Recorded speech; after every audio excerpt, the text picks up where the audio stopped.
ఓం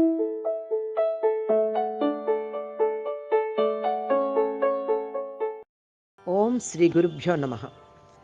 కరిరక్షింపగబోవు చక్రమది మొక్కల్ పోయెనో పోయెనో పరహృద్భేదన భక్త రక్షణ కళా పారీణమౌ శంఖం ఉద్ధురదైతేయ సమస్తమస్తక హరద్యుమ్నంబు నీశార్గము ఇందరు లో శత్రువు లేచి నన్ను తరుమన్ దారెద్ది ఓ శ్రీపతి. ఓ కమలానాయక వెంకటేశ్వర, గజేంద్రుణ్ణి రక్షించటానికి వెళ్ళిన నీ సుదర్శన చక్రం అంచుల పదును పోయి పనికిరాందయ్యిందా?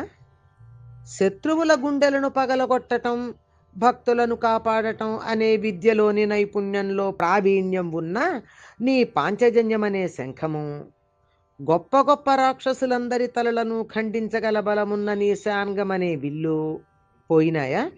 ఇంతమంది అంతఃశత్రువులు ఒక్కసారిగా రెచ్చిపోయి నన్ను వెంబడి తరుముతుంటే నేను వెళ్ళవలసిన దారేది? అంతా అగమ్యగోచరంగా ఉంది, కనపడటం లేదు. దారి తెన్ను తెలియకుండా ఉన్నాను అని స్వామివారికి నివేదన చేసుకుంటున్నారు మాస్టర్ గారు. శ్రీ వైష్ణవ మత సంప్రదాయంలో విష్ణువుతో పాటు ఆయన ఆయుధాలకు కూడా ప్రాధాన్యం ఉంది. అందుకే పంచాయుధాలకు ప్రత్యేకమైన పూజలు, స్తోత్రాలు ఉన్నాయి. అందులోనూ సుదర్శన చక్రం అంటే మరింత. సుదర్శన చక్రాన్ని చక్రతాళ్వారని విశిష్టంగా పూజిస్తూ ఉంటారు. మాస్టర్ గారు కూడా ఈ శతకంలో పంచాయుధాలని ఇంతకుముందు పద్యాలలో స్తుతించారు. ఈ పద్యంలో వాటి ఘనతను కీర్తిస్తూనే ఒకవేళ అవి లేకపోతే ఎంత అగమ్యగోచరంగా ఉంటుందో తెలియచేశారు. స్వామి ఆయుధాలు ఎంతటి మహిమాన్వితమైనవో చెప్తున్నారు. సుదర్శన చక్రం స్వామి ఆజ్ఞాపిస్తేనే శత్రు సంహారం చేస్తుందని కాదు, తనంతట తానుగా కూడా స్వతంత్రించి చేస్తుంది. స్వామి ఆమోదం ఉంటుంది అనే నమ్మకం ఉన్న సందర్భాలలో అంబరీషుడి భక్తికి మెచ్చి అతడి వద్ద తన సుదర్శన చక్రాన్ని ఉంచాడు విష్ణువు. అంతే. అంబరీషుని చక్రం ఏ విధంగా కాపాడిందో వివరంగా చెప్పవలసిన పని లేదు. దానికోసం కాపాడమని అంబరీషుడు ప్రార్థించలేదు. నువ్వు వెళ్ళి అంబరీషుడికి ఆపదొచ్చింది గనక వెళ్ళు అని చెప్పి విష్ణువు ప్రయోగించలేదు. దానికే స్వతంత్రమైనటువంటి ప్రజ్ఞ ఉంది. అదేవిధంగా గజేంద్రుణ్ణి కాపాడటానికి వెళ్ళినప్పుడు చక్రము, ఇతర ఆయుధాలు తమ అవసరం ఉంటుందేమోనని తామే ఆయన వెంట వెళ్ళాయి. నిజానికి గజేంద్రుడు పిలిచే సమయానికి విష్ణువు శంఖ చక్రాది ఆయుధాలని ధరించి లేడు. సరసంగా లక్ష్మీదేవితో పాచికలాడుతూ కూర్చున్నాడు. ఆ సమయంలో కూడా చేతిలో శంఖం చక్రం పెట్టు కూర్చుంటారా ఎవరైనా? కాదు కదా. ఈయన కేక విన్నాడు. భక్తరక్షణ అనేటటువంటిది ఆయనలో ఒక ప్రతిస్పందనగా ఉంటుంది గనక బయలుదేరి వెళ్ళాడు. ఆ వెళ్ళేటప్పుడు శంఖం పట్టుకెళ్ళాలి, చక్రం పట్టుకెళ్ళాలి, ఇలాంటి ఆలోచనలు లేవు. కానీ ఇవన్నీ ఆయన వెంట తామే బయలుదేరి వెళ్ళాయట. అంటే తమంతట తాము ఒక స్వతంత్ర ప్రతిపత్తి కలిగినటువంటివి, స్వతంత్రమైనటువంటి ప్రజ్ఞ కలిగినటువంటివి. మరి ఇప్పుడు ఎందుకు రాలేదు? అయితే స్వామి ఆజ్ఞాపించనన్నా ఆజ్ఞాపించాలి, లేదా స్వామి మనసులో సంకల్పం కలిగితే ఇవి తమంతట తాము రావాలి. ఇప్పుడు రాలేదంటే ఈ రెండూ జరగలేదే, వచ్చిన తమ వల్ల ప్రయోజనం ఉండదేమోనని ఎందుకు రాలేదంటే ఒక కారణం ఊహిస్తున్నారు. ఏమంటే ఇప్పుడు వచ్చిన వాటి వల్ల ప్రయోజనం లభించదు, అవి నిరుపయోగమైపోతాయి. నిరుపయోగమైపోతే అవమానం వస్తుంది, అందువల్ల అవి రాలేదట. చక్రాయుధం అంచులు దెబ్బతిని దానివల్ల ఉపయోగం లేకుండా పోయి ఉంటుంది అని ఊహ చేస్తున్నారు. అంటే ఎన్నో సందర్భాల్లో ఎంతోమంది రాక్షసుల్ని సంహరించినటువంటి చక్రాయుధానికి ఉన్న అంచులన్నీ మొద్దుబారిపోయాయి. దానికి ఉండవలసినటువంటి పదును ఉన్నట్టు లేదు. అందువల్ల అవి రాలేదేమో, పదును లేక దెబ్బతిన్నదేమో అంచులకున్న పదును. అందుకనే అది తనంతట తాను రాల. అంతేకాదు స్వామి కూడా దాన్ని ప్రయోగించలేదు. మరి శంఖమో, అది మ్రోగితే చాలు ఆ ధ్వనికే శత్రువుల గుండెలు ముక్కలవుతాయి. అసలు శంఖధ్వానానికి చనిపోయిన వాళ్ళు చాలామంది ఉంటారండి, స్వామి బయలుదేరి వచ్చాడు అంటే.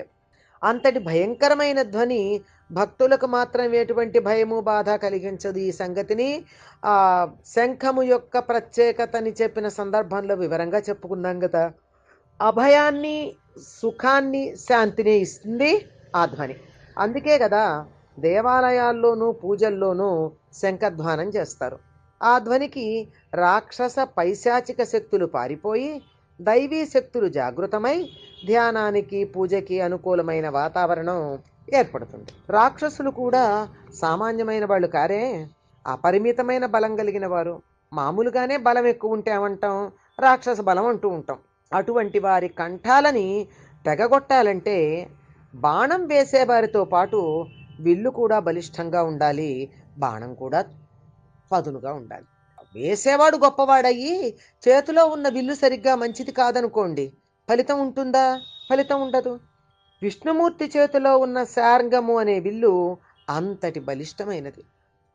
రాక్షస బలం కలిగినటువంటి రాక్షసుల యొక్క కంఠాలని తెగగొట్టడానికి సరిపోయినంతటి సామర్థ్యం కలిగింది.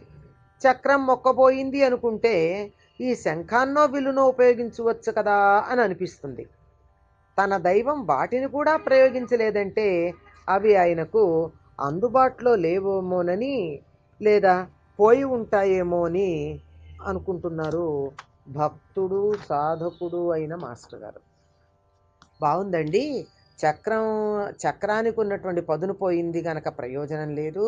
శంఖం ఊదచ్చు కదా, బాణం వెయ్యొచ్చు కదా, శాంగా నెక్కుపెట్టి అని ఆలోచిస్తే అవి అందుబాటులో లేవు ఆయనకి. అందుబాటులో ఉంటే స్వామి తప్పనిసరిగా నన్ను రక్షించడానికి వేసే ఉండేవాడు. అంటే ఎంత భక్తో చూడండి.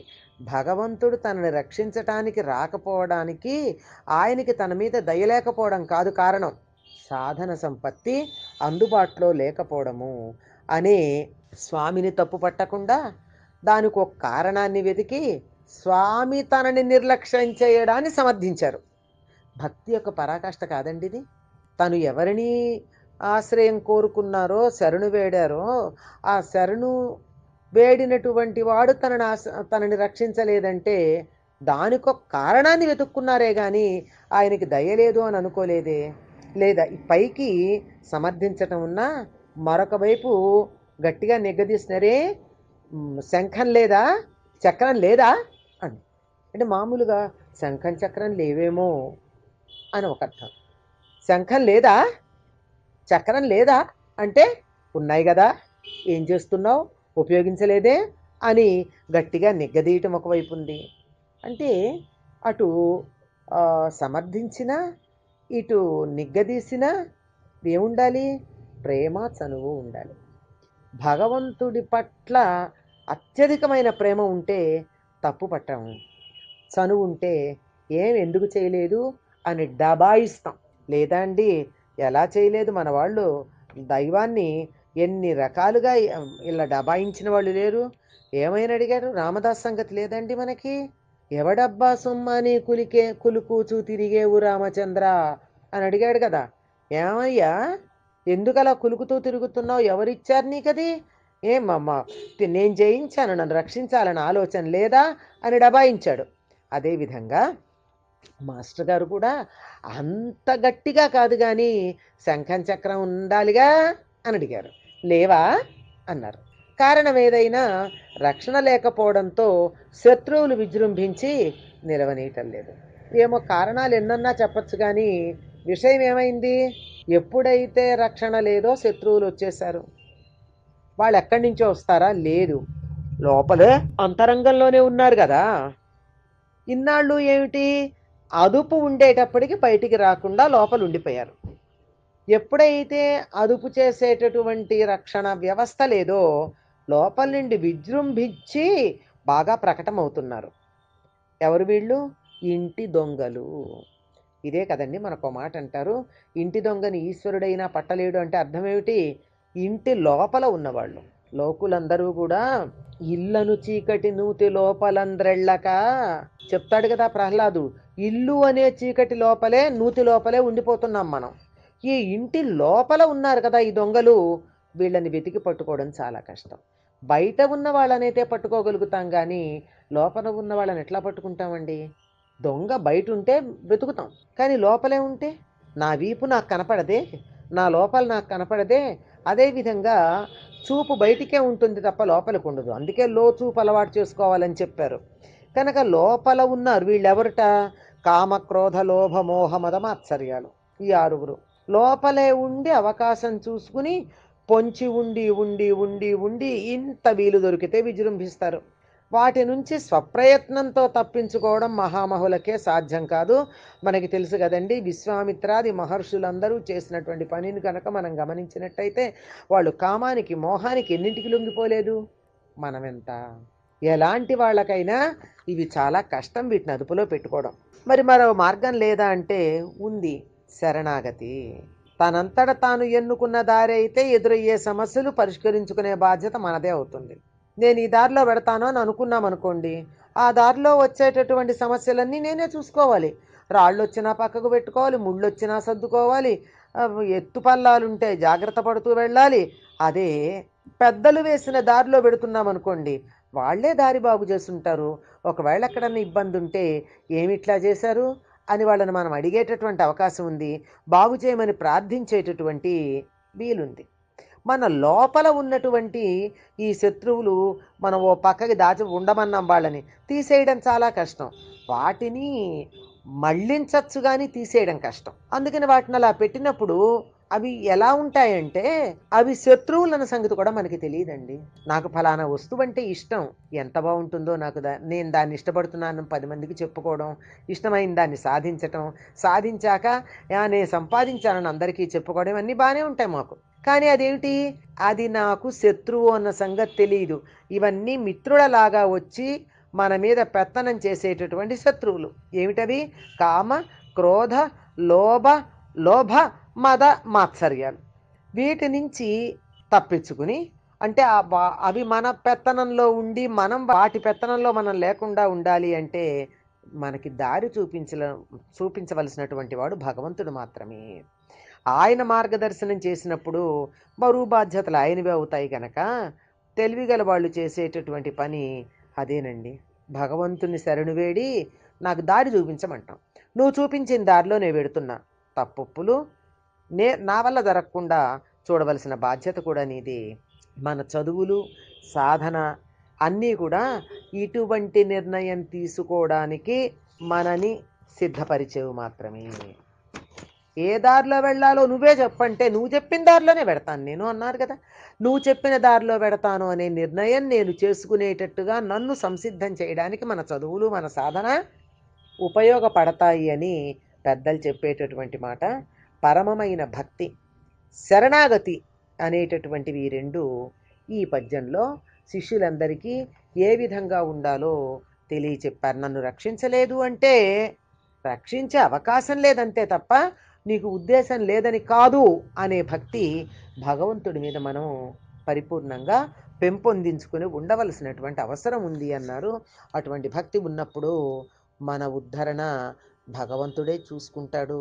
మనం చెప్పింది చెప్పినట్టు చేస్తూ వెళ్ళడం మాత్రమే సరిపోతుంది, అంతకన్నా ఎక్కువ అవసరం లేదు.